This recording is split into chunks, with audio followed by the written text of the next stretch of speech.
Okay, back again after another small hiatus, and so I've got the wingtips all done, top sheeting on there, and I think on the kit I'm going to change the grain orientation because that does not work right like that. Same thing here. I got to change the grain orientation. It should be running this way, not that way, because it doesn't curve that well. Okay, so there's two more parts to put on the wing, and that is the leading edge pieces, and then these are trailing edge pieces that'll go on the back here. And if you notice, it has angles cut on there, so that helps. That should help guide you as to where this goes. Is that right? Yeah.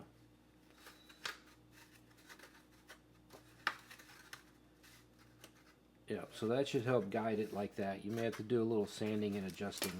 And then the leading edge is kind of the same. You can see we've got this long bevel here, and that's going to go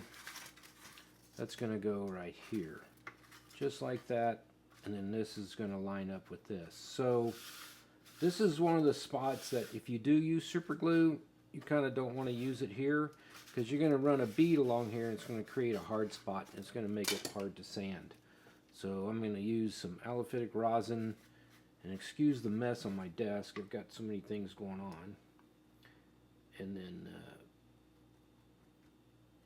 yeah, there we go.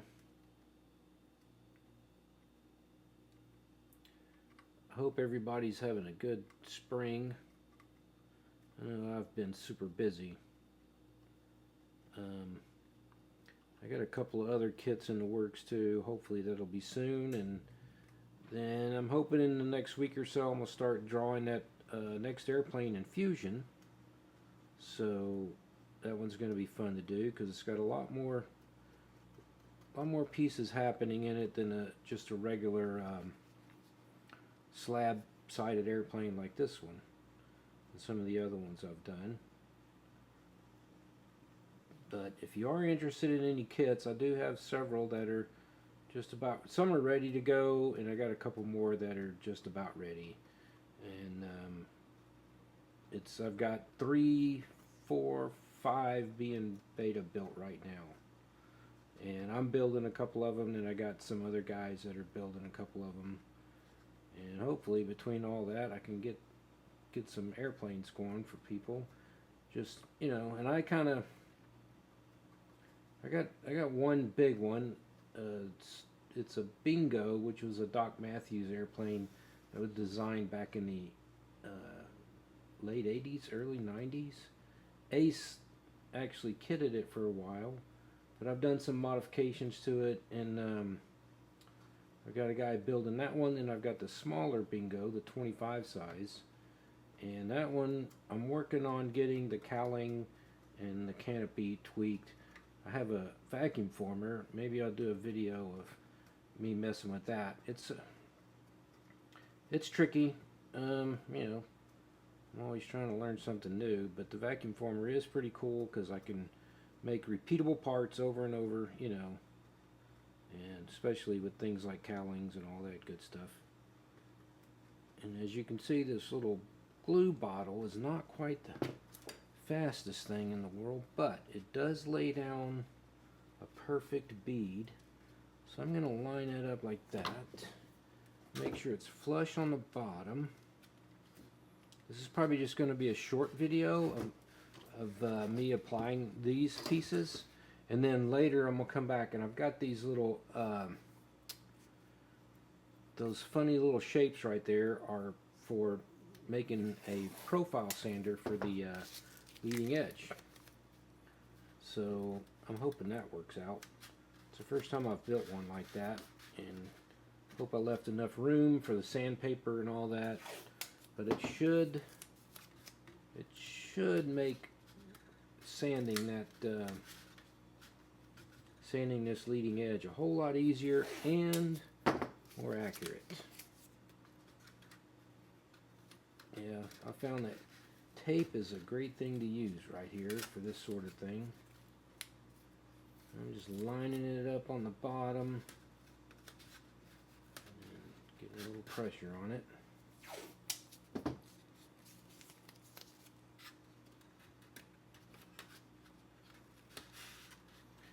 Yeah, I've got to get more regular with these videos, but man, I've been so busy. You know, I've got my regular job, I've got a lot of performances with gigs, and I do other engraving stuff for other people and laser work, and you know, I've got a couple of other airplanes I gotta draw for customers. It's a lot, it's a lot. Alrighty, let me get a piece here in the middle.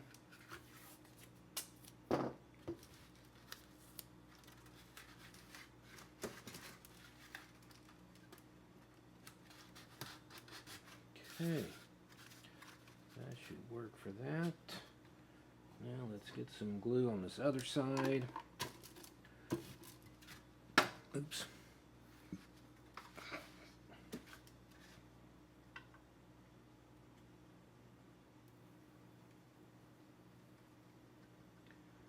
Yeah, I wish the hole was just a tiny bit bigger on here, but it does a great job.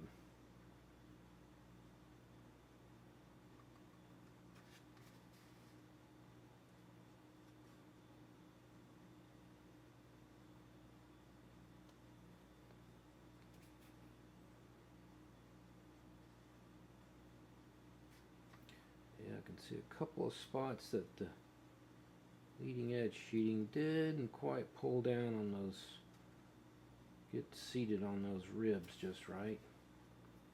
We'll try to fix all that now.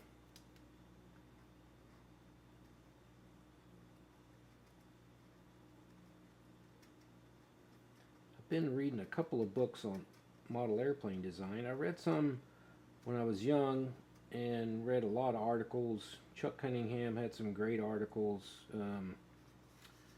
There's a guy, another guy that, Andy Lennon. If you really want to get heavy, he had some good stuff.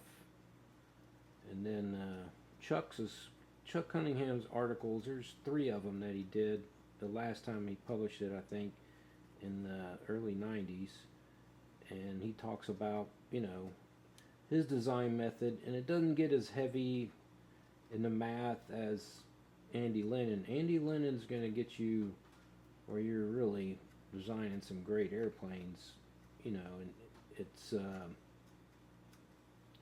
lot of math there. Chuck's is not as much math, so depending on what level you want to get. I know a lot of people build, you know, the foam sheet stuff, and it's really hard to get good clean aerodynamics with that. I had a hobby shop for a while up in Arkansas, and I had a guy used to come in there, and he built, at that time their Coroplast was a real popular, you know, building material because it was cheap. You could buy sheets of it at the hardware store, lumberyard, and he was flying that stuff, and I said, "Here, man, buy this balsa airplane." It was a wood ARF. He bought it. He came back in. He goes, "I can't believe how good that thing flies." I go, "Yeah, it's going to fly a lot better, you know. It was engineered differently, and the different materials. You get a little more stiffness, which is going to help with, you know, keeping your aerodynamics a lot cleaner." And yeah, so I know the foam board is real popular because it's cheap, but sometimes you don't quite get as good aerodynamics with that. Alright, let's put this on.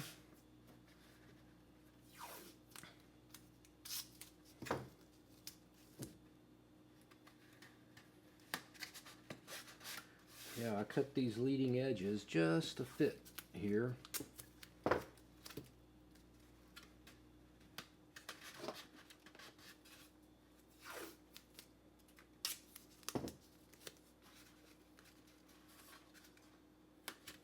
Yeah, this airplane should have been done a long time ago. Yeah, way too much going on.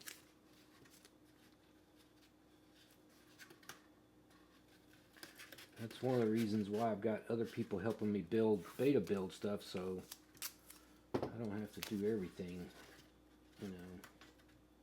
It gets to be a lot of work.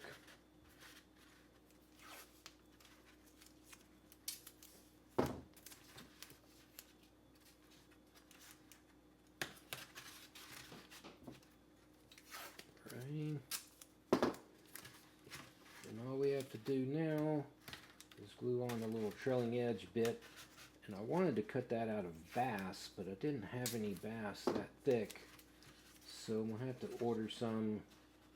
So when I cut some kits of this, it'll be bass versus balsa, because you kind of want some strength back there, you know. So as you can see, there's a little gap on this trailing edge, and that's what this is for, is to take care of that gap. So yeah, it's gonna go like that. Oh, I'm sorry, it's gonna go like this. My bad. Doesn't go like this, it goes like this. And then you come back and you sand it to that edge profile. Boy, I almost messed up. It's a little long, but that's all right. We're gonna line it up here in the center. I'm gonna put a little bevel on there, just a touch.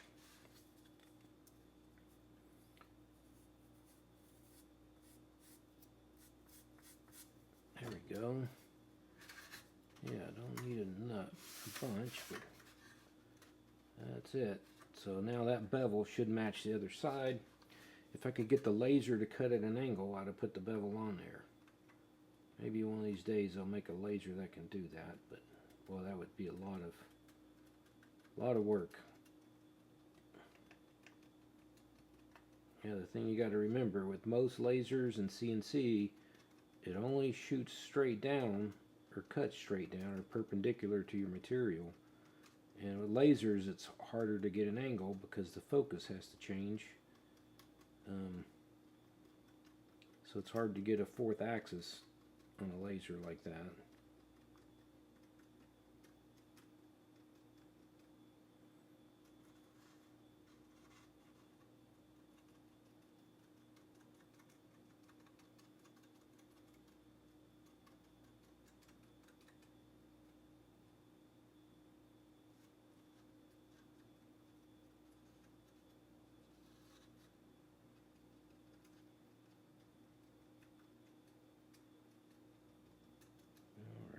Getting there. Yeah, like I said, this glue bottle's a little slow, but it lays just the right amount of glue.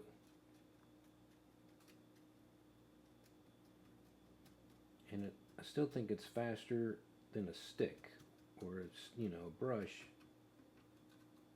Putting it on there, definitely more accurate. Alright. Yeah, let's put that on there like so. Yeah, then once I get this done, all we gotta do is the final sanding on the wing, and then we'll go back to the fuselage, install all my servos and electronic equipment, motor, and then we'll get the covering. Then I gotta bend the landing gear. Got a few things to do yet, but it's getting there. It's getting there.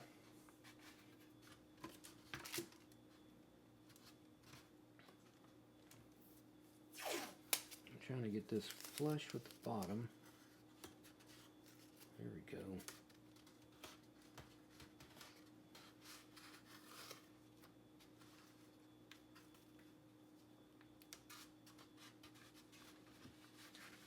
Probably should have sanded that square. There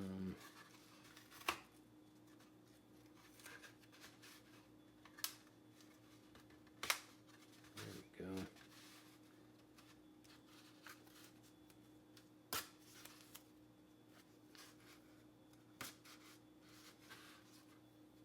Yeah, I think I'll do that on the other side just to get it to seat a little better.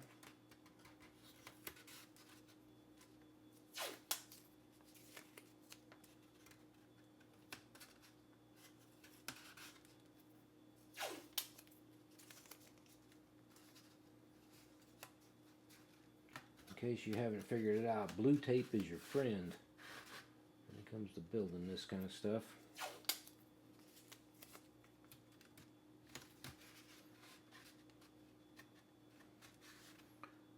There we go. Yeah, that's not too bad. Not too bad. I'm going to hit this just a touch just to make this a little flatter. I should have done that on the other side, so if you end up building a plane or designing one like this, just remember to flatten those edges out. There, that's a lot better. Okay, now let's start putting some glue here. Make sure I've got a decent bevel on here. Yeah, that looks pretty good. I think that'll work.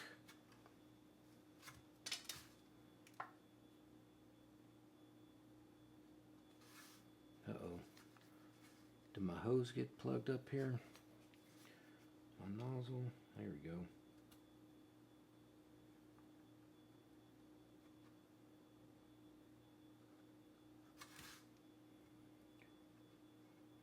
Yeah, I know we've been getting a lot of rain here in the middle of Texas, so I haven't been flying in a while either.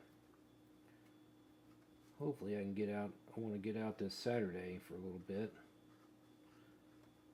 At least get my thumbs back in shape.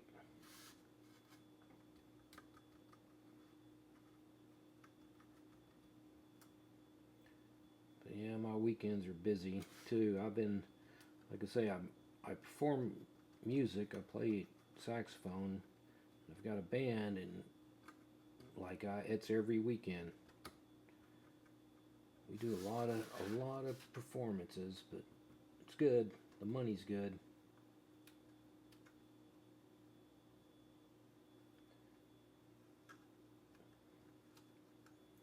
You know, one thing about old tricks and tips, I can't recommend enough looking for old magazine articles or old magazines, RCM, Model Builder, Model Airplane News, you know, stuff from the 90s back.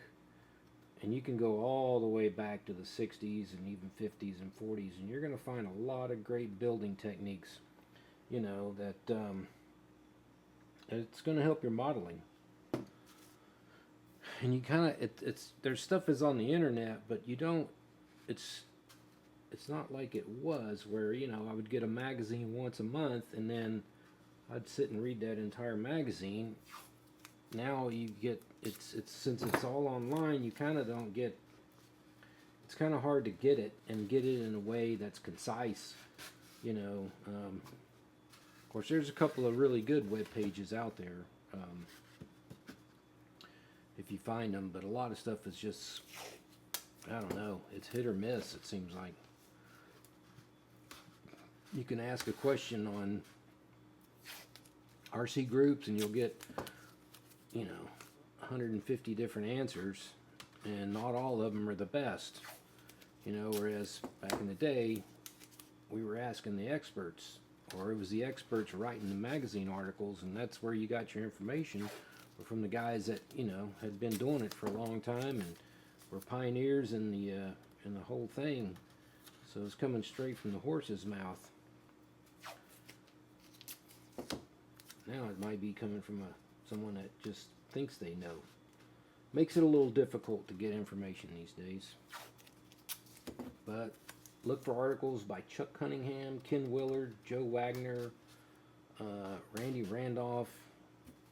You know, those guys were kind of the guys that I followed back in the 80s. That were instrumental in getting me along in the hobby. Yeah, we didn't have computer radios either. So we had to learn to fly. Alright, so I'm going to let this dry, and then on the next installment, I'm going to take these things, and what these will do, I got to get a little dowel. Couple of dowels to put in there, and you stack these up like so, and then I'll glue some sandpaper in there, and then this overlaps the whole the leading edge by, you know, goes back a little ways, so it's going to contour the leading edge to the shape that's here. And I'm hoping this little experiment works great. I left some room in there for the material. Hopefully it's enough room. I'll probably put some 220 or something like that. But before I use this, I'm going to knock these corners off on the top and the bottom, just so this doesn't have to work as much. But we'll see how that works on the next installment. But anyway, we're getting along on this wing, and we don't lack much. It's pretty close to being done. It'll be sanding, final sanding, and it should be ready to cover. And that's the other beauty of a 3-channel airplane. I don't have to worry about ailerons. Don't have to deal with any of that stuff, you know. It's ready to go. So anyway, I hope you guys are doing great. Make sure you like and subscribe and all that good stuff. And again, hopefully in the next couple of weeks we'll start doing the next CAD drawing too. I kind of don't like to start a project unless I finish something else, because I have so many unfinished projects. But we'll see. I'll probably get to it. I just noticed the other thing I got to do. I got to come back in and put in all these shear webs, at least out to here. And shear webs make this wing a lot stronger. It will, because it makes this spar a C-channel, and you're getting all this grain. And remember, this grain orientation on this shear web is extremely important. It has to go up and down. If it's going this way, you're not getting the strength. It's designed to go this way where you're getting all the strength. So that's important to note when you're doing some design work. But anyway, I hope you guys are having a great time, and we'll see you guys soon.